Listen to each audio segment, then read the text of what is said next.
네, 오늘은 믿음으로 하나됨을 이루자라는 제목으로 하나님 말씀 증거할 때 많은 은혜를 받으시기 바랍니다. 인생사 세옹지마와 같다라는 말이 있죠. 옛날 중국 변방에 한 노인이 살고 있었습니다. 사람들은 이 노인을 세옹이라고 불렀습니다. 어느 날 이 세옹 노인의 기르던 말이 오랑캐 땅으로 달아나 버렸습니다. 그랬더니 마을 사람들이 안타까워합니다. 그랬더니 이 노인이 태연하게 받아 응수합니다. 이 일이 좋은 일이 될지 누가 알겠소. 얼마 후에 그 잃어버렸던 도망갔던 그 노인의 말이 다시 돌아오게 되었는데 다른 말까지 데리고 돌아오더라는 것입니다. 사람들이 축하했습니다. 말을 잃어버린 줄 알았는데 다른 말까지 이렇게 색시까지 데리고 오니 얼마나 좋은 일입니까? 축하의 말을 했더니 또 이 노인이 이 일이 화가 될지 또 누가 알겠어. 며칠 후에 이 노인의 아들이 그 데리고 온 그 말을 타다가 그만 말에서 떨어져서 다리를 다칩니다. 절름발이가 되었어요. 사람들이 위로합니다. 그랬더니 이 노인은 여전히 태연하게 말합니다. 누가 알겠어. 이 일이 또 좋은 일이 될지. 그리고 1년이 지났습니다. 이 마을에 오랑캐가 쳐들어왔습니다. 마을의 모든 장정들이 징집이 되어 나가서 전쟁터에 가서 싸우다가 거의 대부분 죽거나 다치거나 그렇게 됐는데 이 노인의 아들은 절름발이가 되었잖아요. 징집이 되지 않아서 살았더라는 거예요. 자, 이 이야기에서 나온 고사성어가 이 세옹이 가진 말이라고 해서 세옹지마인 것입니다. 우리 인생 모른다라는 것이죠. 좋은 일이 지금 당장은 좋은 일일지 몰라도 그것이 장차 화가 될 수도 있는 일이고, 또 현재의 화가 지금은 그게 화지만 그것을 바탕으로 그것이 나중에 좋은 일이 될지는 그건 아무도 모른다라는 것입니다. 자, 예루살렘 교회에 큰 박해가 일어나게 되었습니다. 스데반 집사님이 순교당했죠. 그 이후에 이게 엎친 데 덮친 격으로 대대적인 교회 핍박까지 이르게 되었던 것이었습니다. 이 얼마나 절망적인 일입니까? 교회는 망하다시피 한 거예요. 그래서 집사들이고 성도들이고 다 뿔뿔이 흩어지게 되었습니다. 이제 더 이상 교회는 예수님께서 주신 사명을 감당할 수 없는 지경에 이르게 되어버렸어요. 자, 그런데 그게 화인 줄 알았는데 오늘 말씀 보니까 그게 아니더라는 것입니다. 그 흩어진 사람들이 어떻게 했어요? 두루 다니며, 흩어진 곳에 두루 다니며 복음의 말씀을 전하는데 이 복음을 전하는 곳곳마다 생명이 살아나고 회복되어지는 역사가 일어나게 되더라는 거예요. 자, 그 중에 빌립. 자, 오늘 이 빌립은 7 집사님 중에 한 사람입니다. 자, 이 빌립이 어디를 갔는고 하니 사마리아 성에 내려갔다고 했어요. 이 사마리아 성에 내려가서 그리스도를 백성에게 전파하니 무리가 빌립의 말을 듣고 또 행하는 표적도 보고 한 마음으로 그가 하는 말을 따르더라는 것입니다. 자, 교회의 큰 일꾼이 순교를 당하게 되고 그로 인해서 이 교회의 대대적인 핍박이 이루어지니 이건 누가 보더라도 교회는 끝난 것이었습니다. 박해를 피해 흩어진 성도들이 무슨 소망을 갖겠어요? 자의로 자발적으로 흩어진 게 아니라 핍박을 피해서 강제로 흩어졌던 거예요. 아무런 소망이 없습니다. 또 이를 망연히 바라보는 사도들의 마음이 얼마나 찢어지겠습니까? 얼마나 절망적이었겠습니까? 그런데 흩어진 곳에서 복음의 씨앗이 다시 뿌려지고 그로 말미암아 교회가 열방으로 확장되는 계기가 되고 있다는 사실을 그 누가 예측이나 했겠어요? 상상이나 했겠습니까? 그러니까 당장은 절망하고 좌절할 큰 화가 이것이 장차 큰 복이 되었으니 그야말로 인생사 세옹지마 아니겠습니까? 전에 예수님께서 잡히시고 십자가에 달려 돌아가실 때 사람들은 이제 저 예수의 무리들은 다 끝났다 라고 생각을 했습니다. 예수님의 제자들마저 절망에 빠져 각자 자기의 삶으로 돌아갔습니다. 그러나 누가 알았겠습니까? 예수님이 처형당하신 그 십자가가 이 기독교의 상징이 되고 있다는 사실을요. 예수님의 십자가의 죽음이 끝이 아니라 새로운 시작이라는 사실을요. 여러분, 예수님이 하신 일은 곧 삼위일체 하나님께서 하신 일입니다.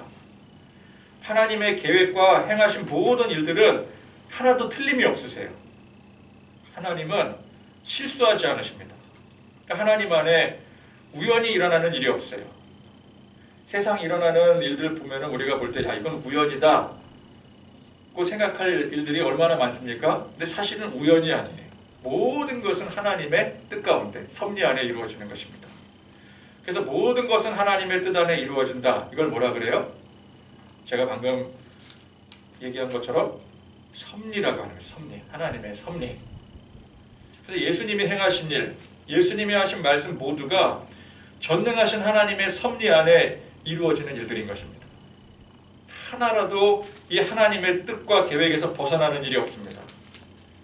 그 예수님께서 십자가를 지고 돌아가셨다면 그 또한 하나님의 섭리의 일환인 것입니다.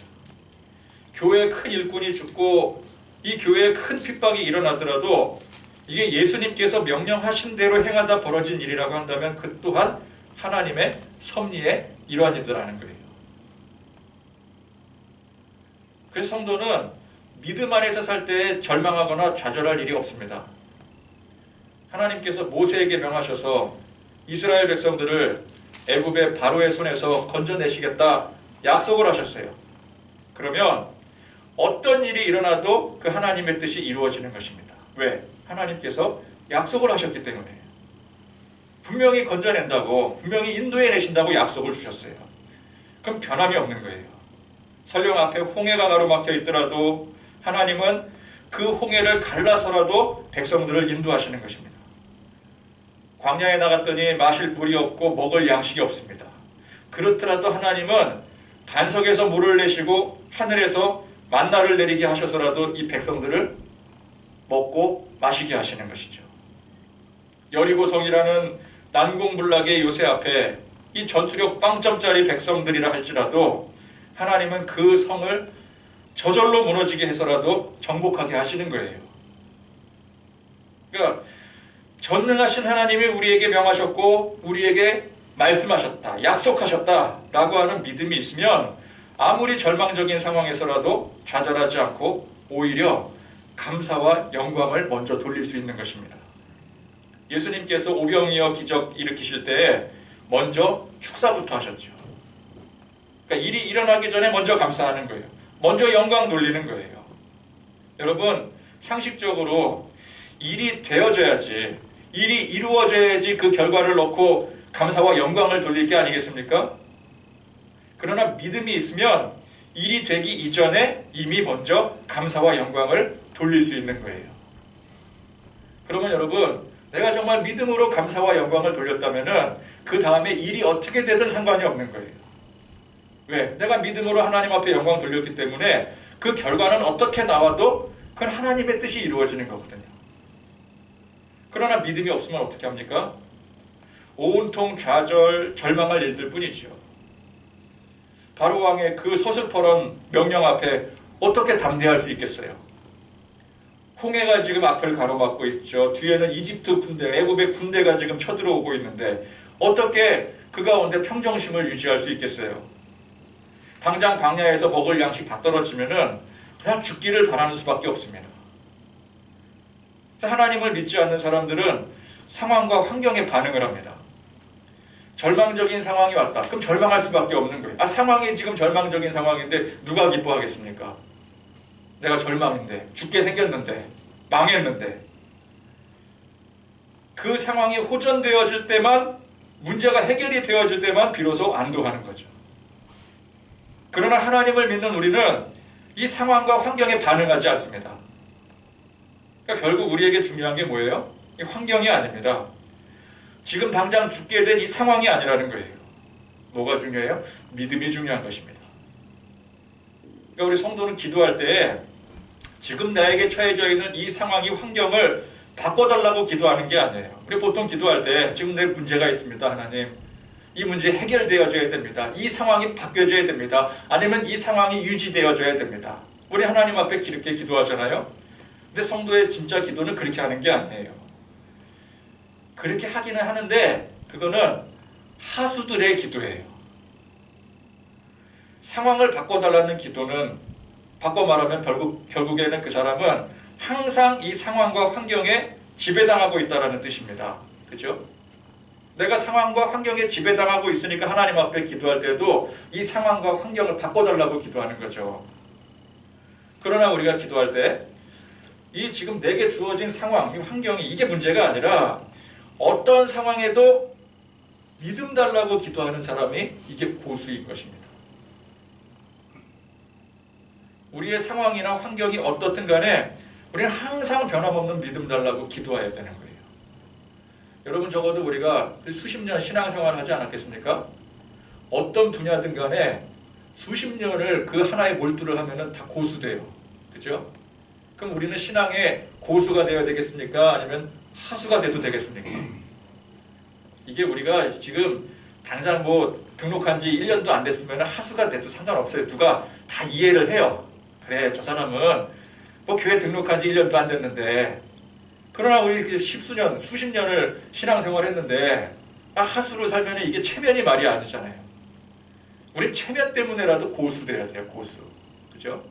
기도할 때 여러분 이 상황 환경에 자꾸만 좌지우지하고 이 상황 바꿔달라, 뭐 환경을 뭐 더 좋은 환경으로 허락해달라, 여러분 그렇게 기도하지 마시고 이제는 어떤 상황이든 어떤 환경이든 믿음 달라고, 항상 굳건한 믿음 달라고 기도하시는 고수 되시는 여러분들 되시길 바랍니다. 우리 하나님은 절대 실수하지 않으십니다. 손해보는 법이 없으세요. 근데 보통 이제 사람들이 볼 때, 우리가 볼 때는 당장 어떤 위기와 절망적인 상황에 이 하나님이 손해보시는 것 같아요. 지금 교회가 다 망하고 성도들이 다 뿔뿔이 흩어졌는데 이거 누가 보더라도 이게 하나님의 손해 아니겠습니까? 교회가 망했는데. 그러나 하나님은 우리가 보는 시각에 몇 수십 수 앞을 내다보시는 분이시죠. 제가 바둑은 잘 모르지만 대충 보면은 이 바둑 고수와 비슷한 것 같아요. 하수는 어떻게 됩니까? 당장 내가 이 집 지키겠다고, 하나 따먹겠다고 당장의 그 한 수를 보고 이 바둑을 두겠죠. 그러나 고수는 어떻습니까? 몇 수 앞을 내다봐요. 이 프로 바둑 기사들은 뭐 몇십 수까지도 앞을 내다본다 그러더라고요. 그 형국을. 그러니까 지금 당장 볼 때는 저 사람이 지금 다 잃어가는 것 같아요. 그죠? 손해보는 것 같아. 근데 나중에 딱 다 두고 나면 어떻게 돼요? 전부 다 따는 수를 이 고수들은 두는 거죠. 우리 하나님은 우리가 볼 때는 지금 손해보는 것 같으시지만, 우리가 또 손해를 보는 것 같지만, 우리 하나님은 다 수를 미리 다 내다보시고 하나님의 섭리 가운데 하나도 손해보지 않으세요. 믿으시기 바랍니다. 자, 오늘 빌립이 어디에 가서 복음을 전파했습니까? 말씀해보니까 사마리아 성에 가서 복음을 전파했어요. 그럼 이 사마리아가 어떤 곳인가? 당시 유대인들이 가장 배척하고 멸시하던 곳이 사마리아입니다. 근데 이 원래 사마리아는 분열 이스라엘 당시에 북이스라엘의 수도였습니다. 형제 나라, 형제 도시지요. 그런데 가장 배척하고 멸시하는 도시가 됐어요. 왜 그렇습니까? 아수르에 의해서 이 북이스라엘이 멸망당하는데, 이 후에 혼혈 정책으로 인해서 이 이제 사마리아 땅에, 북이스라엘 땅에 이방인들이 섞여 들어와서 살게 돼요. 그러니까 유대인들은 그런 혼혈족이 된 사마리아인들을 경멸하는 겁니다. 우리 동족의 순수성을 해쳤다. 이방인들보다 더 멸시하는 거예요. 원래 예수님께서 승천하실 때 제자들에게 남긴 말씀이 땅끝까지 이르러 증인이 되라는 것이었습니다. 말 그대로 땅끝, 열방에 이 그리스도의 복음을 전파하라는 뜻이죠. 사도들과 성도들이 이 말씀에 불순종한 것은 아니었습니다. 그러나 적극적으로 순종하지 않은 것 또한 사실이었습니다. 물론 이제 막 예루살렘에서 기독교의 꽃이 피어오른 시기였습니다. 이제 시작이잖아요. 교회가 기반을 닦고 어느 정도 안정권에 들어섰을 때 이제 비로소 밖에 나가서 복음을 확장할 수 있을 터였겠죠. 사도들과 성도들은 다 그런 생각을 가지고 있었을 겁니다. 지금은 일단 교회가 새롭게 세워지는 시기이니만큼 일단은 내실을 단단히 다지고, 그리고 이제 열방 선교는 이건 하긴 할 건데 지금 당장 하기에는 무리고 나중에 내실부터 다지고 그 다음에 진행을 하도록 하자. 그래서 이 열방 선교는 나중 일이라고 생각을 하는 거예요. 그러나 하나님은 그렇게 생각하지 않으셨습니다. 그건 너희들의 생각이고, 우리 하나님은 하루라도 빨리 이 복음이 열방에 선포되기를 원하셨더라는 거예요. 열방에 선포하기만 하면 놀라운 역사를 일으키시려고 마음 먹고 준비하고 계셨어요. 그러니까 너희들이 준비하는 게 아니다. 준비는 내가 다 해놓고 있다. 너희들은 그저 순종해라. 예수님의 말씀이 열방에 땅끝까지 이르러 복음의 증인 사명 감당하라 그런 거잖아요. 너희들은 그대로 하면 되는 거야. 뭘 생각을 하고 뭘 준비를 하려고 하니 준비는 내가 하는 거다. 하나님은 그러세요. 그런데 예루살렘 교회가 아직 그럴 기미가 없어 보이니까 하나님께서 강제로 흩어지게 하신 것입니다. 그것이 아이러니하게도 교회를 핍박하는 형태로 다가왔어요. 이처럼 하나님은 악한 마귀의 관계까지도 사용하셔서 하나님의 뜻을 이루어 가십니다. 그리고 성경은 이렇게 흩어져 복음 전한 그 첫 번째 사례로 이 빌립의 사마리아 선교를 들고 있는 거예요. 핍박이 없는 정상적인 상황이었더라면은 예루살렘 교회에서 나중에는 선교를 하더라도, 그죠? 어쨌든 선교는 하긴 했을 거잖아요. 지금 당장은 아니더라도. 그렇더라도 이 사마리아 선교만큼은 끝내 미루고 미뤘을 거예요. 여기 죽어도 가기 싫은 곳이거든요. 근데 강제적으로 지금 흩어지는 상황이 되니 이 도망가는 상황에 마음 놓고 어디를 골라잡아 도망갈 수 있겠습니까? 일단 내 목숨 살고부터 봐야죠. 그들이 경멸하는 사마리아 땅이라도 당장 목숨을 부지하기 위해서는 가야 되는 거예요. 다윗도 시급하게, 정말 황급하게 도망갈 때 어디로 도망갔어요? 원수 땅이었던 블레셋 땅으로 들어가잖아요. 이거는 볼 게 없는 거예요. 밥인지 죽인지 그거 따질 틈이 없습니다. 원수 땅인지 가기 껄끄러운 땅인지 그건 평소의 얘기고, 지금 이 위기의 상황에서는 아무데나 일단 들어가서 살고 보자예요. 이런 절박한 상황이 되니 이 빌립이 사마리아에 들어오게 된 것이지, 평소라면 빌립이 사마리아에 갈 일이 뭐가 있겠어요? 유대인들은 그 누구도 사마리아 땅에 들어가질 않는데. 예수님께서 승천하시면서 하신 말씀이 온 유대와 사마리아와 땅끝까지 이르러였어요. 유대 땅은 사도들을 위시한 예루살렘 교회로서 복음이 전파되기 시작했습니다. 그리고 예수님께서 말씀하신 그대로 교회가 흩어지게 하면서 이 사마리아부터 시작해서 땅끝까지 복음이 전파되게 하신 거예요. 유대인들이 배척했던 사마리아, 그토록 멸시를 해서 이 사마리아를 거치면 가까운 거리를 할지라도 유대인들은 일부러라도 돌아가서라도 이 사마리아 땅 절대 들어가지 않았었잖아요. 그렇게 배척했던 유대인들이었는데, 정작 사마리아는 오늘 말씀 보니까 유대인이 전하는 복음을 배척하지 않았더라는 거예요. 그들은 빌립의 복음을 들었습니다. 그리고 한 마음으로 그가 하는 말을 따랐어요. 그래서 8절 말씀에 그 성에 큰 기쁨이 있더라. 여러분, 이것이 성령님의 놀라우신 역사인 것입니다. 원래대로라면은, 상식적으로라면은 유대인들이 이 사마리아 땅에 들어가지도 않았을 뿐더러 설령 들어가서 복음을 전파하더라도, 여러분 생각을 해보세요. 유대인들이 사마리아인들을 그토록 배척하고 멸시하는데 사마리아인들은 유대인들을 향해 어떤 생각을 가지겠습니까? 똑같죠. 똑같이 배척하고 멸시하는 관계죠. 서로 이를 갈며 원수지간인 관계였습니다. 이 유대와 사마리아는. 그런데 이 성령님의 놀라우신 역사는 교회의 핍박을 통해서 유대인이 사마리아 땅에 들어가게 하시고, 그렇게 서로가 배척하고 원수지간이었던 관계에서 서로가 복음을 전하고, 또 그 복음을 아무런 거리낌 없이 받아들이고 그 기쁨을 나누는 관계로 바꾸시더라는 거예요. 이게 성령님의 놀라운 역사인 것입니다. 저는 지난번에 끝난 그 동계올림픽 보면서 참 여러 가지로 감동을 받았던 것 중에 하나가, 이 올림픽에 출전한 선수들은 서로가 전부가 다 경쟁 상대들 아니겠습니까? 이 국가대표 선수들이라 할지라도 이 경기에 나서면은 그 국가대표 선수들도 다 개인 종목에서는 서로가 전부 경쟁자들이죠. 여러분, 이 경쟁자라고 하는 것은 곧 서로 적이라는 뜻이 아니겠습니까? 이 경기에 나서는 순간만큼은 다 적이에요. 우리나라 사람이건 외국 사람이건 다 적이에요. 그래서 경기 중에는 치열하게 서로 그냥 몸싸움까지 벌여가면서 어떻게든 이기겠다고. 여러분 이 쇼트트랙에서 그 일명 발밀기 있지 않습니까? 마지막에 그 결승선에 골이 날 때 발을 밀어서라도 스케이트 날이 먼저 통과하면 되잖아요. 그러니까 발을 밀어서라도 어떻게 해서든지 내가 먼저 들어가겠다. 서로 막 팔 잡고 같은 나라 선수들끼리도 막 서로 밀치고 그래요. 그죠? 중국 선수만 그러는 게 아니라고요. 그렇게 발을 밀어서라도 내가 너를 이기겠다. 그런 정신으로 치열하게 싸우고는 경기가 끝나고는 어떻습니까?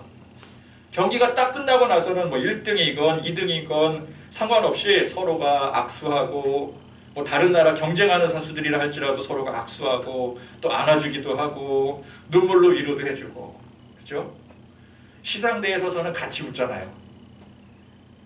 그죠? 같이 웃으면서 또 보니까 단체 종목에서 보니까 우리나라 선수가 같이 다 모여서 셀카 찍자고 그러더니 셀카를 딱 찍는데 금메달, 은메달, 동메달 딴 선수들이 전부 다 그냥 싹 환하게 웃으면서 막 V도 그리고 그러면서 단체로 셀카를 같이 찍는 거예요. 경기할 때는 그렇게 서로 밀치고 발밀기까지 해가면서 치열하게 승부를 보던 사람들이. 그러니까 이게 참 아름다운 모습이구나. 이게 1등, 2등을 떠나서 그 자체가 감동이었습니다. 여러분 거기 나온 선수들이 다 어린 사람들이잖아요. 다 20대 초반, 중반, 많아야 30대 초반 아니겠습니까? 그런 사람들이 그렇게 하는 거예요.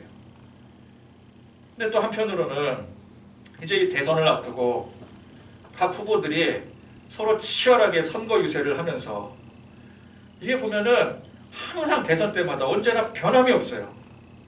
어떻게 해서든지 상대방 진영 후보를 끌어내리려고 비난하고 공격하고 이 네거티브 선거 전략이 때마다 어쩜 그렇게 하나도 변함이 없을까요?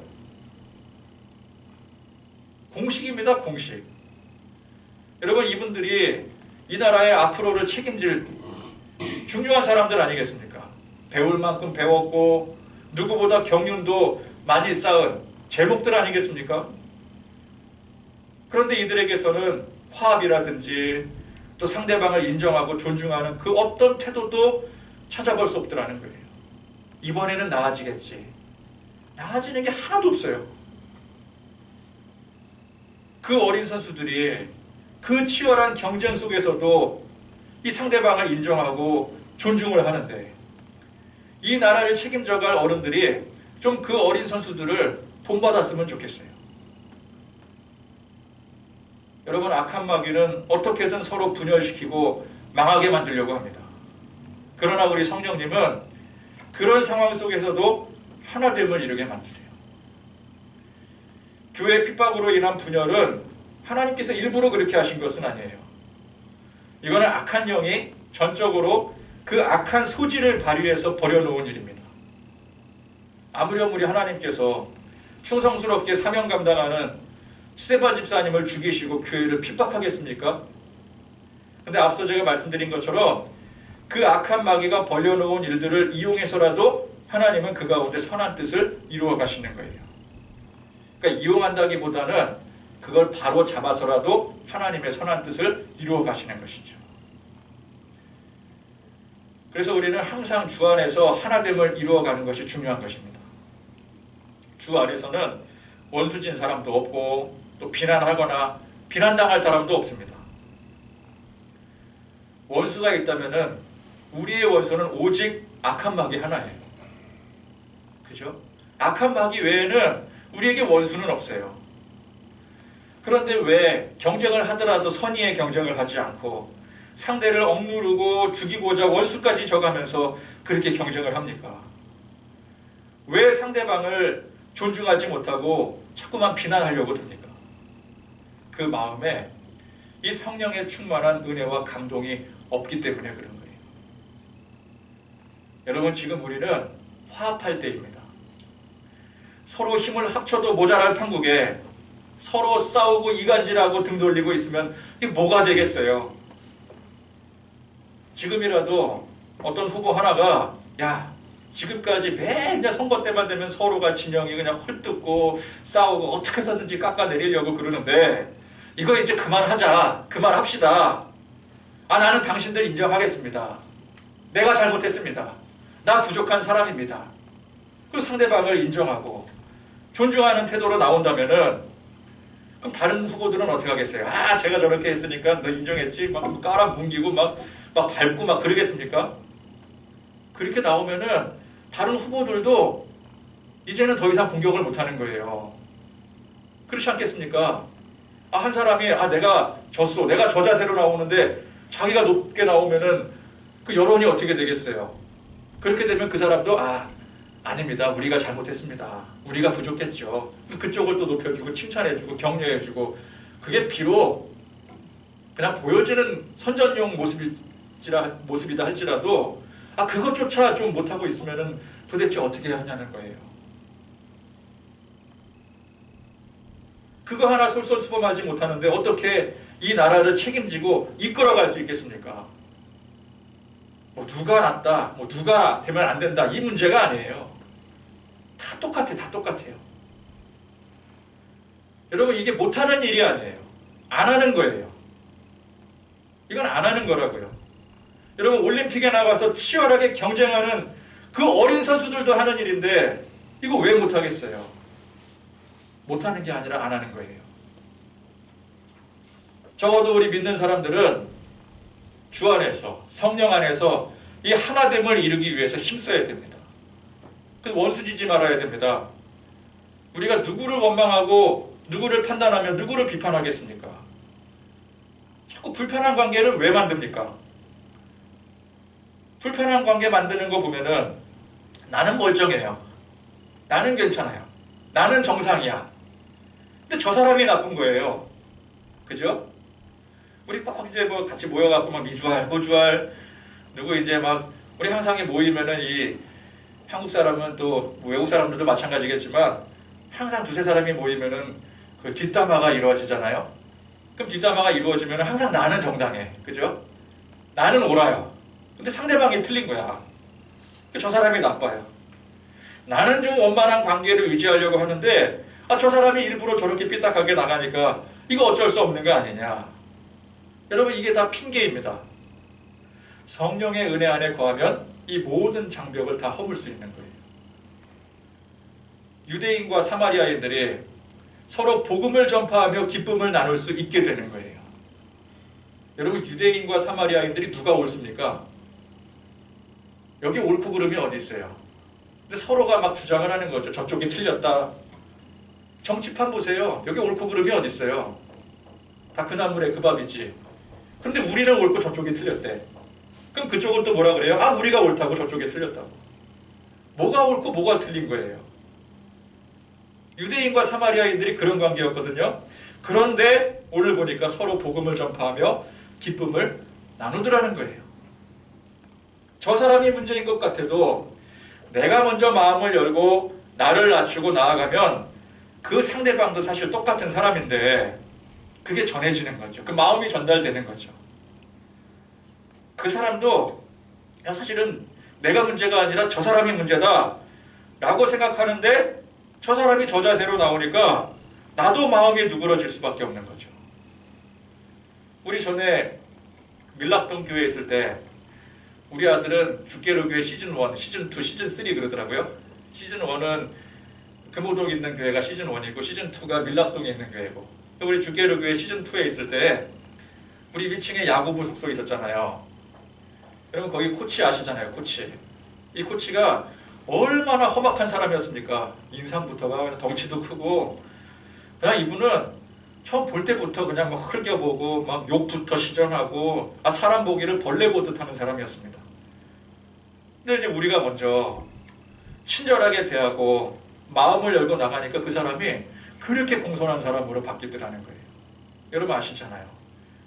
우리 한번 그 주차 문제로 갑자기 교회에 쳐들어와가지고는 막 욕하고 대뜸 막 삿대질하고 그럴 때 기분 나쁘죠. 그죠? 어디서 어린 게 젊은 게 그냥 여기 지금 우리 나이도 지긋이 연장자들도 있고 그런데 어디다가 욕을 하고 감히 그러면서 우리가 막 싸웠으면 같이 막 피 터지게 싸웠을 거예요. 근데 어떻게 했어요? 저랑 이제 우리 장모님들이 조용히 데리고 나가서 이제 사정을 설명하면서 아이고 왜 그러십니까? 우리 그래서 막 이제 서로 오히려 더 공손하게 그 예를 갖추니까 그 사람 바로 변하더라고요. 자기는 욕하고 공격을 했는데 우리가 욕하고 공격을 하질 않아요. 그러니까 자기도 민망한 거예요. 그 다음부터요, 그 코치가 저를 보면은 깍듯이 인사를 하더라고요. 여러분 그거 몰랐죠? 그 키 이만한, 그 덩치 막 이만하고 막 우락부락하고, 나중에 보니까, 기사에 보니까 막 학생들 폭행하고 막 그런, 나중에 연루가 됐더라고요. 하여튼 그런 사람이 저를 보면은, 엘리베이터에서 저를 보면은 제가 인사하지도 않았는데 먼저 깍듯이 인사를 해요. 그 다음부터 바로 변하더라는 것입니다. 마음이 전해지는 거거든요. 나는 저 사람한테 함부로 대했는데 저 사람은 나에게 함부로 대하지 않는구나. 나도 그렇게 하면 안 되는구나. 여러분 오늘 말씀은 크게 두 가지 교훈을 줍니다. 첫 번째는 아무리 절망적인 상황, 환경일지라도 우리가 하나님을 믿는다면 상황이나 환경은 그 아무것도 아니라는 거예요. 그 상황이 중요한 것이 아니라 우리의 믿음이 중요한 것입니다. 굳건한 믿음이 우리를 살리는 것이지 상황이나 환경이 우리를 살리는 게 아니에요. 하나님은 결코 실수하지 않으시고 결코 손해보지 않으십니다. 그래서 인생사 세옹지마라고 하지만 여러분 사실 이 세옹지마라는 말 뜻이 결국은 이도저도 아니라는 뜻 아니겠습니까? 좋은 일이 나쁜 일이 될 수도 있고 또 나쁜 일이 좋은 일이 될 수도 있다. 맞는 말이지만 여기 무슨 결론이 있어요? 답이 없다는 거잖아요. 인생사 세옹지마라는 말은 다른 말로 하자면 답이 없다라는 뜻이에요. 우리는 여기서 더 나아가서 인생사 하나님의 섭니다. 그래서 이도저도 아닌 게 답 없는 인생이 아니라 모든 것은 하나님의 뜻 가운데 이루어짐으로 우리는 믿음으로 항상 하나님 앞에 영광 감사드리는 인생. 결과를 보고 감사하는 게 아니라 이미 감사하는, 미리미리 감사의 인생을 사시는 저와 여러분들 되시기를 바랍니다. 또 한 가지는 이 사마리아 선교의 교훈을 통해서 하나님은 어떠한 원수진 관계라 할지라도 악한 영의 관계를 바로잡아서라도 이 선한 하나님의 이 하나됨의 뜻을 이루어 가신다는 거예요. 우리가 예수님의 말씀대로 사마리아와 땅끝까지 증인의 사명을 감당하려면 우선은 하나됨을 이룰 수 있어야 되는 것입니다. 내게 원수가 있고 또 껄끄러운 대상이 있다면 어떻게 증인의 사명을 감당할 수 있겠어요? 저 멀리 북한이라든지 중국, 유럽, 아프리카 놓고 부르짖기 이전에 내 주변에 나와 원수지거나 껄끄러운 관계가 있는 그 대상부터 내가 먼저 마음을 열고 하나됨을 이루어 나갈 줄 알아야 되는 것입니다. 그게 주님의 마음을 품고 나가는 것이죠. 그래서 우리가 어떻게 하면 이 주님의 말씀, 이 증인의 사명을 더 열심히 감당할 수 있을까?